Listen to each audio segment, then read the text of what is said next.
Iran के किरमान शहर में भगदड़ की खबर आ रही है। भगदड़ में 35 से ज्यादा अफराद हलाक हुए हैं। कासिम सुलेमानी की तदफीन के दौरान ये भगदड़ मची। अमेरिकी एयर स्ट्राइक में हलाक हुए थे कासिम सुलेमानी, आपको बता दें।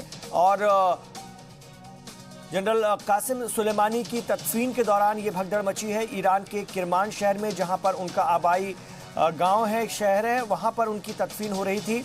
और इस भगदड़ में 35 से ज्यादा अफराद हलाक हुए हैं। कासिम सुलेमानी की तदफीन के दौरान ये भगदड़ मची है, आपको बता दें। और अमेरिकी एयर स्ट्राइक में हलाक हुए थे जनरल कासिम सुलेमानी। आपको ये भी बता दें कि अगर हम बात करें तो बहुत बड़े पैमाने पर लोग तेहरान में भी सड़कों पर निकले थे और आज उनके आबाई जो वतन है, आबाई शहर है, वहाँ पर लोग इकट्ठा थे जैसी कि उम्मीद की जा रही थी किरमान शहर में। और बहुत बड़े पैमाने पर हम देख रहे हैं कि लोग सड़कों पर निकलते हैं। और बावजूद इसके अगर हवाई व्यू भी दिखाया गया था तो इतना लंबा जो मजमा था वो पहले कभी नहीं देखा गया था, जैसा कि तेहरान में भी दिखा था। और उसके बाद जब उनका जज्दे खाकी उनके आबाई वतन ले जाया गया जहां पर आज उनकी तदफीन थी, तो अभी बड़ी खबर ये आ रही है कि वहां पर भगदड़ मची है और 35 से ज़्यादा अफराद मारे गए हैं। बड़ी खबर इस वक्त की आ रही है, भगदड़ के में 35 से ज़्यादा अफराद हलाक हुए हैं। सैयद अब्बास मेहंदी इस वक्त हमारे साथ फोन लाइन पर जुड़ गए हैं, जी सलाम के आउटपुट हेड हैं। सैयद अब्बास मेहंदी, 35 से ज्यादा अफराद हलाक हुए हैं, मारे गए हैं इस भगदड़ में। बहुत बड़े पैमाने पर लोग सड़कों पर उतरते हैं, हमने तेहरान में भी देखा था और आज ये हादसा। जी हाँ, बिल्कुल जाहिर सी बात है कि ईरानी अक़वाम के लिए एक बहुत ही मुसीबत और मुश्किल की घड़ी पहले से ही थी कि उनके सरदार कुद्स ब्रिगेड के जनरल कासिम सुलेमानी का जिस तरह से जारहाना तौर पर जो कत्ल किया गया था, उसके बाद जो जज्बात ईरान के अवाम के थे वो सड़कों पर जाहिर हुए। ईरान के तकरीबन हर शहर में लोग सड़क पर निकल कर आए और जहाँ जहाँ उनका जनाजा गया, कुम गया, तेहरान गया, मशहद गया, वहाँ पर बड़ी तादाद में लोग निकले। अभी जो प्राइमरी इंफॉर्मेशन हमारे पास आ रही है इमरान, मैं आपको बताऊं कि ईरान के एक सरकारी टेलीविजन के हवाले से मैं आपको बता रहा हूँ कि उनका जो अपना आबाई वतन है किरमान, वहाँ अब उनको सुपुर्द खाक किया जाना था, उससे पहले ही ये वाकया पेश आया है और इसमें 35 लोगों की मौत हो गई है। और जो इंफॉर्मेशन है, जो तखमीना लगाया जा रहा है, वो बताया जा रहा है कि 10 लाख से ज्यादा लोग उनके आखिरी सफर में शरीक थे, अपने सरदार को खराज अकीदत पेश कर रहे थे, उन्हें उनका आखिरी दीदार करने के लिए, उन्हें सुपुर्द खाक करने के लिए बड़ी तादाद में लोग थे। और सुपुर्द खाक करने से पहले ही, दफन से पहले ही ये वाकया पेश आया है। जी, बहुत अफसोसनाक ये वाकया है। और ये ईरानी अवाम की लेकिन जज्बा है उनका कि वो इतने बड़े पैमाने पर निकल रहे हैं अपने इस लीडर को, अपने इस कप्तान को, जनरल सुलेमानी को खराज अकीदत पेश करने के लिए, उनका दीदार करने के लिए। और ये हादसा पेश आया तेहरान में भी, हमने देखा था, ड्रोन व्यू था या हवाई व्यू था, किलोमीटर में अब्बास मेहंदी लोग नजर आते हैं। और अगर ये हादसा पेश आया है तो बड़ी बात है कि कम लोगों की हलाकत हुई, वरना जिस तरह से लोग सड़कों पर होते हैं उससे ज्यादा नुकसान हो सकता है अगर इस तरह की हालात बनते हैं तो। हाँ जी, बिल्कुल। देखिए, कासिम सुलेमानी का जो फिगर था, कासिम सुलेमानी की जो शबीह थी, कासिम सुलेमानी की जो इमेज थी, वो इससे जाहिर होती है कि कासिम सुलेमानी सिर्फ ईरानी नहीं बल्कि इराक और मिडिल ईस्ट में जितने भी अमन पसंद मुल्क हैं, अमन पसंद अवाम हैं, उनके बीच कासिम सुलेमानी की छवि किस तरह की थी, कासिम सुलेमानी का कैरेक्टर किस तरह का था, वो जाहिर हो जाता है कि जिस भी शहर में। और ईरान जाने से पहले जब इराक के जो तमाम रोज़े मुबारक हैं, उसमें जब कासिम सुलेमानी की जनाजे को ले जाया गया तो वहाँ पे भी आपने देखा होगा कि बहुत जबरदस्त भीड़ थी, बहुत बड़ी तादाद में लोग, लातादाद लोग उसमें शामिल थे। फिर ईरान में भी जिस शहर से अहवाज पहुंचा, फिर तेहरान पहुंचा, मशहद पहुंचा, कुम पहुंचा, वहाँ भी आपने जो ड्रोन व्यू की बात की, बर्ड आई व्यू की जो बात की, उसमें आपको नजर आ रहा था कि एक जम गफीर था, इंसानों का ठाटे मारता हुआ समंदर था और लोग अपने सरदार को, अपने इस जाबाज जनरल को खराज अकीदत पेश कर रहे थे। और ऐसे मौके में जब ईरान पहले से ही एक बहुत बड़ा गम, एक बहुत बड़ा दुख, एक बहुत बड़ा दर्द झेल रहा है, उसमें ये 35 लोगों की और मौत हो जाना, जी, क्या इसको इस तरह से नहीं देखा जाना चाहिए? इतना बड़ा हुजूम लगातार लोगों का उमड़ रहा है, क्या ये कोई साजिश हो सकती है? सोची समझी अगर इसको इस तरह से देखें तो, क्योंकि लगातार ईरान पर कुछ ताकतें हैं जो कि इस वक्त सीधी दुश्मनी ले चुकी हैं और हालात बहुत ज्यादा बिगड़े हुए हैं। हाँ, देखिए, अभी तो कुछ कहा नहीं जा सकता, क्योंकि अभी जो हमारे पास जो पहली जो इत्तलात हैं, जो प्राइमरी इंफॉर्मेशन हैं, उनकी बुनियाद पर अभी जो खबर मिल रही वो ये है कि 10 लाख से ज्यादा लोग वहां पर शामिल थे। सुपुर्द खाक उनको किया जाना था, उससे पहले ही ये वाकया पेश आया है, इस तस्वीर में भगदड़ हुई है। और इससे इनकार भी नहीं किया जा सकता कि जिस तरह से ईरान मुखालिफ ताकतें हर जगह सरगर्म है, चूंकि अमेरिका एक ऐसा मुल्क है जो अपने बनाए हुए टेररिस्ट तय करता है और अपने बनाए हुए हीरो और विलन तय करता है। वो उसको जिसने पूरी अपनी तहरीक टेररिज्म के खिलाफ चलाई, जिसने ISIS का खात्मा किया इराक में, उस वक्त जब इराक में आप तसव्वुर कीजिए, जब 2014 के जो वीडियोज आ रहे थे, जो तस्वीरें वहां से आ रही थी इराक से, जिस तरह से ISIS के जो टेररिस्ट थे वो हाईली इक्विप्ड थे, वो हाई टेक्निक वेपन्स लेके जिस तरह से वो मोसूल में दाखिल हुए थे और फिर एक एक साथ 1700 शिया अवाम को वो कत्ल कर रहे थे, शिया जवानों को, आर्मी के जवानों को वो मार रहे थे। तो उस वक्त वहां पर मज़ाहमत करना, वहां पर डट कर ISIS जैसे दहशतगर्द तंजीम का मुकाबला करना और फिर उनको शिकस्त देना, लेकिन उनको जिस तरह से निशाना बनाया गया कासिम सुलेमानी को, वो इससे जाहिर होता है कि अमेरिका के अपने बनाए हुए उसूल हैं, अमेरिका के अपने बनाए हुए कानून हैं, अमेरिका अपनी मनमर्जी करता है, उसके सामने अक़वाम आलम कोई चीज नहीं। क्या खबर आ रही है? अभी 35 करीब लोग हलाक हुए हैं, इतना बड़ा जम्मे गफीर था, ये तादाद क्या और बढ़ सकती है? अभी तो जो इंफॉर्मेशन है वो यही है कि 35 लोग हैं और दर्जनों लोग जख्मी हैं। तो हो सकता है कि कुछ इस तरह की और खबरें आए तो हम आपको आगे वाकिफ कराएंगे। बहुत शुक्रिया इस पूरी बातचीत के लिए सैयद अब्बास मेहंदी। तो ईरान के किरमान शहर में भगदड़ मची है, भगदड़ में 35 से ज्यादा अफराद हलाक हुए हैं। जनरल कासिम सुलेमानी की तदफीन के दौरान ये भगदड़ मची, अमेरिकी एयर स्ट्राइक में हलाक हुए थे कासिम सुलेमानी। और वापस हिंदुस्तान लौटते हैं, लेकिन इस वक्त देश की बड़ी खबर, मुल्क की बड़ी खबर, निर्भया केस में थोड़ी देर में फैसला। वीडियो कॉन्फ्रेंसिंग के जरिए चारों कसूरवारों की पेशी पटियाला हाउस कोर्ट में चल रही है इस वक्त और जारी है, सुनवाई शुरू है। आपको बता दें वीडियो कॉन्फ्रेंसिंग के जरिए चल रही है तिहाड़ जेल नंबर 4 से दोषी जो विनय है उसकी, और तिहाड़ जेल नंबर 2 से मुकेश और अक्षय, इनकी पेशी इस वक्त चल रही है। आपको बता दें अक्षय ठाकुर जो गुनहगार है निर्भया का, और इनकी इस वक्त वीडियो कॉन्फ्रेंसिंग के जरिए पेशी चल रही है। तो कोर्ट रूम से मीडिया को फिलहाल बाहर रखा गया है। जैसे ही हम तक कोई खबर मिलती है हम आप तक सबसे पहले भेजेंगे, सबसे पहले आपको जी सलाम के जरिए पता चलेगी। तो निर्भया के गुनहगारों को इस वक्त उनके डेथ वारंट को लेकर के पेशी चल रही है और बड़ी खबर यह है इस बीच की वीडियो कॉन्फ्रेंसिंग के लिए ये डेथ वारंट पर सुनवाई हो रही है और फिलहाल मीडिया को कोर्ट परिसर से, कोर्ट अहाते से बाहर कर दिया गया है। तो चारों मुजरिम जो हैं इस वक्त वीडियो कॉन्फ्रेंसिंग के जरिए कोर्ट से रूबरू हैं और उनकी इस वक्त पेशी जारी है। तो दिल्ली की तिहाड़ जेल से ये पेशी चल रही है और दिल्ली तिहाड़ जेल नंबर 2 से डेथ वारंट को लेकर के अक्षय और मुकेश की चल रही है पेशी। और लगातार निर्भया की मां पिछले 7 सालों से न्याय की, इंसाफ की लड़ाई लड़ रही हैं और उम्मीद है कि अब जल्द ही इस पूरे मामले में गुनहगारों को सख्त से सख्त सजा होगी। इधर जेएनयू में तलबा से मारपीट और तोड़फोड़ के मामले में अभी तक कोई गिरफ्तारी नहीं हुई है। हालांकि दिल्ली पुलिस का दावा है कि उस घटना से, उस वारदात से जुड़े कई अहम सबूत मिले हैं, जिनकी बुनियाद पर तशद्दुद में शामिल लोगों की पहचान की जा रही है। जेएनयू में तलबा के साथ हुई मारपीट की मुखालफत में पीर को मुल्क के कई शहरों में एहतजाज भी हुआ।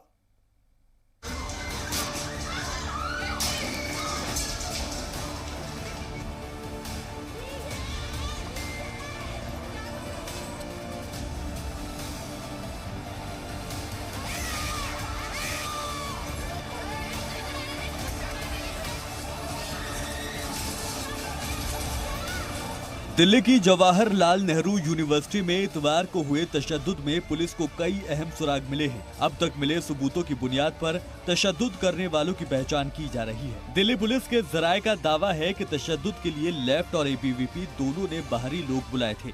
दिल्ली पुलिस के मुताबिक इतवार को जेएनयू में करीब 50 नकाबपोश तशद्दुद कर रहे थे। यूनिवर्सिटी में तशद्दुद के मामले में दिल्ली पुलिस ने एफआईआर दर्ज कर ली है। जेएनयू में चुन चुनकर मारपीट के लिए कोडवर्ड का सहारा लिया गया, जिसके लिए व्हाट्सएप ग्रुप और सीसीटीवी फुटेज की जांच भी की जा रही है। जराये का दावा है कि लेफ्ट के तलबा ने पहले हमला किया था। 3:45 बजे पेरियार हॉस्टल में तशद्दुद हुआ, जिससे जुड़े एक वीडियो में जेएनयू स्टूडेंट यूनियन की सदर आयशी घोष नकाबपोशों के साथ दिखाई दे रही हैं। फिर शाम 7 बजे साबरमती हॉस्टल में दोनों गुटों के बीच झड़प हुई थी। पुलिस के मुताबिक तशद्दुद में 30 से ज्यादा लोग जख्मी हुए थे, जिन्हें इलाज के बाद एम्स के ट्रॉमा सेंटर से छुट्टी दे दी गई। पूरा जो सीक्वेंस है इसकी क्राइम ब्रांच इन्वेस्टिगेशन डिटेल से कर रहा है। जितने भी आपने व्हाट्सएप ग्रुप किया, कुछ और भी जो सोशल मीडिया पे सर्कुलेट हो रहा है, कुछ फुटेज भी आई है, उन सबको सीज करके क्राइम ब्रांच इसकी डिटेल इन्वेस्टिगेशन कर रही है। जेएनयू कैंपस में इतवार को हुए तशद्दुद का एक वीडियो भी सामने आया है। इसमें कुछ नौजवान पत्थरबाजी करते दिखाई दे रहे हैं।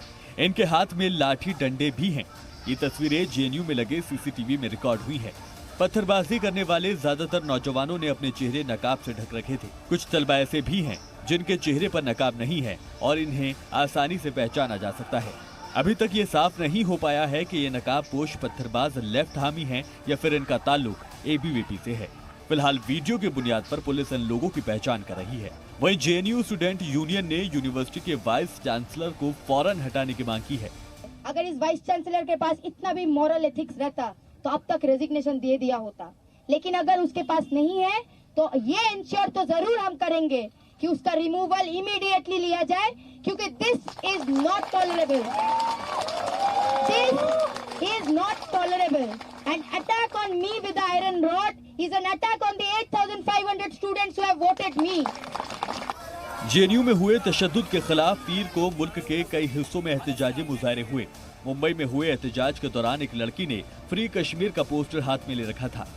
एहतजाजियों के हाथ में पीएम मोदी और वजीर दाखिला अमित शाह के खिलाफ भी काबिल एतराज स्लोगन वाले प्ले कार्ड थे।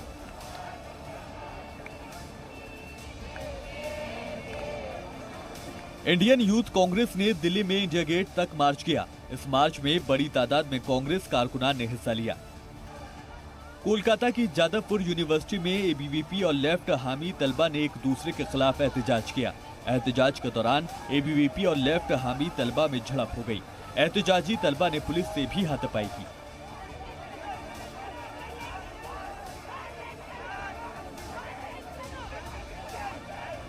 दिल्ली के जामिया यूनिवर्सिटी के बाहर भी तलबा ने एहतजाज किया। तशद्दुद की मुखालफत में जेएनयू कैंपस के बाहर दिल्ली के मकामी लोगों ने एहतजाज किया और लेफ्ट हामियों पर तशद्दुद का इल्जाम लगाया। हैदराबाद में मौलाना आजाद उर्दू यूनिवर्सिटी के तलबा बड़ी तादाद में एक जगह इकट्ठे हुए और जेएनयू में हुए तशद्दुद की मुखालफत की। गुजरात के सूरत में एबीवीपी ने लेफ्ट के तलबा तंजीम के खिलाफ रैली निकाली।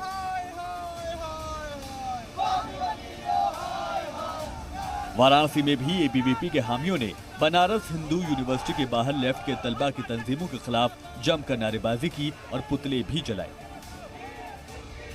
ब्यूरो रिपोर्ट, जी मीडिया। इधर हैदराबाद में सीएए और एनआरसी के खिलाफ हुए मुजाहरे में इंसानी हुजूम ने कई रिकॉर्ड तोड़ दिए। इस दौरान शहर की सड़कों पर इंसान ही इंसान नजर आ रहे थे और मुजाहिरीन ने हुकूमत पर बातों के जाल में उलझाने जैसे संगीन इल्जामात लगाए।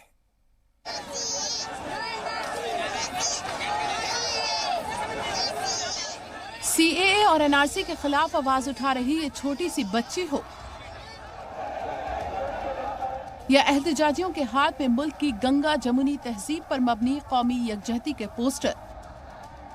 ये साबित करने के लिए काफी है कि इसका असर अब आम लोगों पर पड़ने लगा है। हैदराबाद में मिलेनियम मार्च के नाम से मुनक्किद इस मुजाहिरे में 10,000 लोगों के आने का अंदाजा था, लेकिन इंतजामिया और इंटेलिजेंस उस वक्त सख्ते में आ गया जब अवामी हुजूम ने कई रिकॉर्ड तोड़ दिए। लोगों का अंदाजा है कि इस मार्च में तकरीबन 2 मिलियन लोगों से भी ज्यादा एहतजाजी पहुंचे थे, जिनका कहना है कि वो हुकूमत के झांसे में आने वाले नहीं हैं। Right on part of Modi government to have refugees only for foreign refugees, but not for Indians. What we are seeing is in Assam, this is not only for foreign refugees. It's all for citizens also, where citizens are detained in detention centers.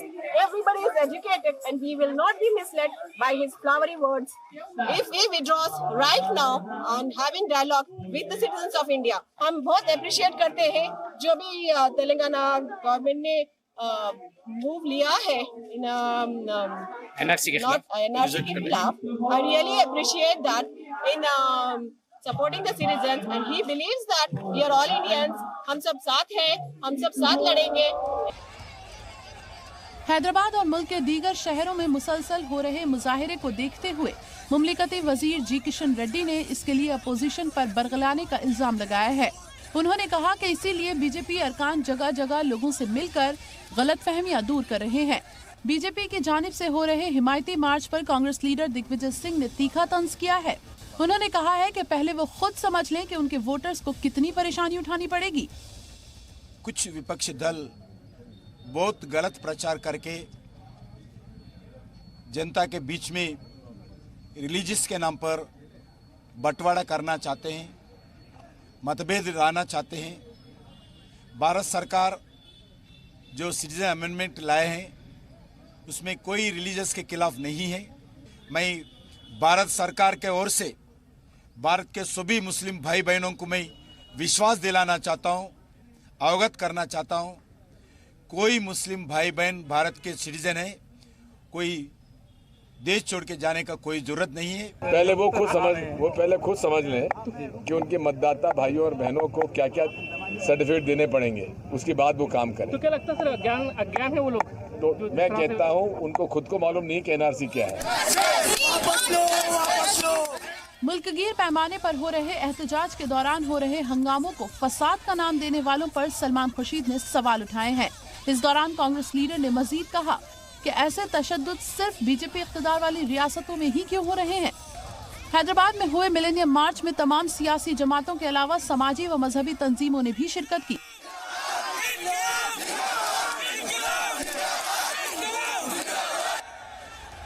इस दौरान स्कूली तलबा ने भी बड़ी तादाद में अपनी मौजूदगी दर्ज कराई। रैली में हर सिमत इंसानी जोश के साथ तिरंगे का लहराना मुल्क से मोहब्बत की नुमाइंदगी कर रहा था।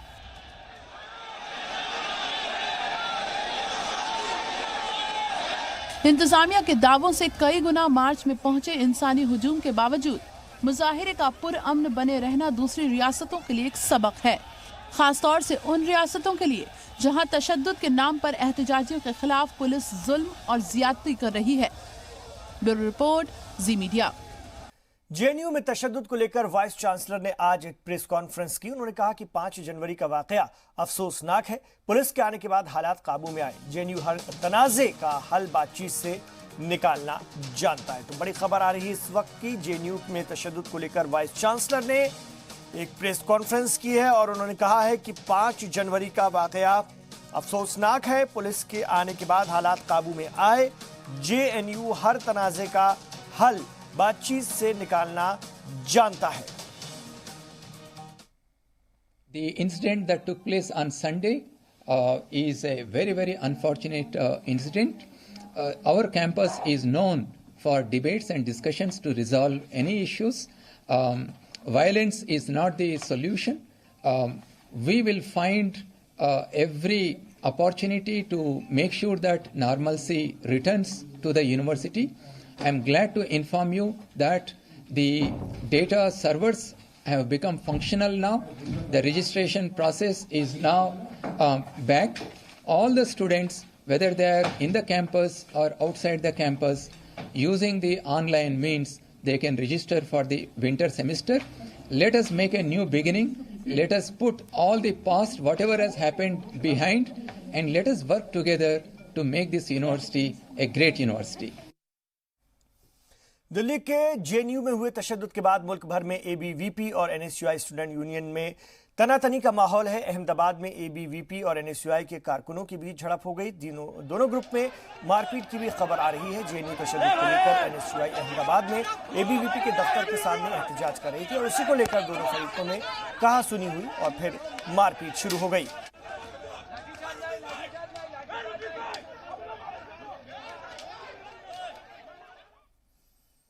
ग्वालियर में भी लेफ्ट के तलबा डीएसओ और एबीवीपी के तलबा आपस में भिड़ गए। डीएसओ के तलबा जेएनयू में हुए हमले की मुखालफत में एहतजाज कर रहे थे, जिसके बाद दोनों ही फरीक के लोगों की आपस में झड़प हो गई और दोनों ने एक दूसरे के खिलाफ नारेबाजी की। तनाजा बढ़ता देख यूनिवर्सिटी इंतजामिया ने पुलिस बुला ली, लेकिन तब तक दोनों फरीक के बीच मारपीट हो गई थी। जम्मू कश्मीर के पुलवामा में हिफाजती दस्तों के साथ मुठभेड़ में एक मिलिटेंट ढेर हो गया। हिफाजती दस्तों ने एनकाउंटर की जगह से हथियार और गोला बारूद बरामद किया है। जम्मू पुलिस, खासतौर जम्मू कश्मीर जोन पुलिस ने कहा कि अब तक मिलिटेंट की पहचान नहीं हो पाई है। वहीं अवंतीपोरा इलाके में सिक्योरिटी एहलकार का सर्च ऑपरेशन जारी है। इससे पहले 31 दिसंबर और 1 जनवरी को नौशेरा सेक्टर में मिलिटेंट के साथ मुठभेड़ में फौज के 2 जवान शहीद हो गए।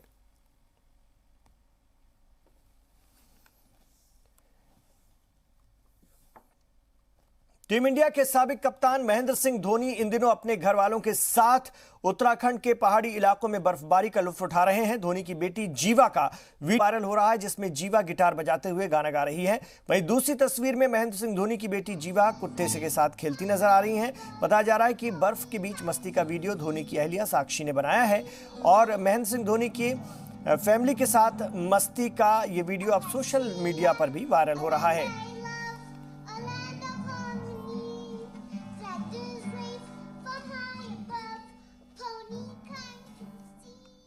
इधर एमपी के इंदौर के होलकर स्टेडियम में आज टीम इंडिया और श्रीलंका के दरमियान T20 मैच खेला जाना है। दोनों टीम कल इंदौर पहुंच चुकी हैं। टीम इंडिया और श्रीलंका के खिलाड़ी एयरपोर्ट से सीधा होटल के लिए रवाना हुए। इस दौरान स्टार खिलाड़ियों की झलक पाने के लिए उनके मद्दाहों की भीड़ उमड़ पड़ी।